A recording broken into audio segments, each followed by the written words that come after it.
বুড়া মিয়া বুড়া মানুষ, সকালটা না হইতে সাদওয়ানে দরবারে খবর হইত, খবর শুনবো, দেশের খবর, সিএনজি উল্টেছে, বাস কাইতে গেছে, অমুখানে মারামারি হইছে, তমুখানে আগুন লাগছে। তো আপনি জান আগুন লাগছে, খবর তো পাইলেন, এখন কি আগুন নিবান? কথা বোঝেন না? এমনি চিটাগাঙে একটা সিএনজি উল্টাইয়া গেছে, আপনি দৌড় দেন না? সিএনজিটা আপনি আলগি দিয়ে ধরেন গিয়া, আপনি না খবর শুনলেন? বলেন, এই খবরের জন্য ব্যস্ত, অথচ খবর শুনে আপনি কি করলেন? কিন্তু আপনার আখিরাতের খবর কি? আপনি যে ওযু করেন, এই ওযু ঠিক মতো হয় কিনা? আপনার ফরজ গোসল ঠিক মতো আদায় হয় কিনা?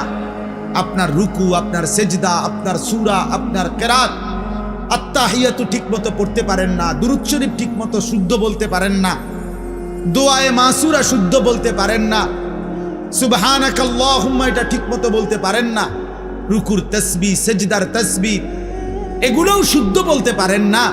অসংখ্য মুসলমান, লাখ লাখ মুসলমান এত ভুল, এত অশুদ্ধ নিয়ে বাবা নাম্বার মিলবে কিভাবে? আখিরাত কেমনে মিলবে? আল্লাহর কসম বলি, কোরআনে আল্লাহ বলছে, কোন আমল অশুদ্ধ হলে, ভুল হলে খোদার কসম এই আমল আল্লাহ কবুল করে না।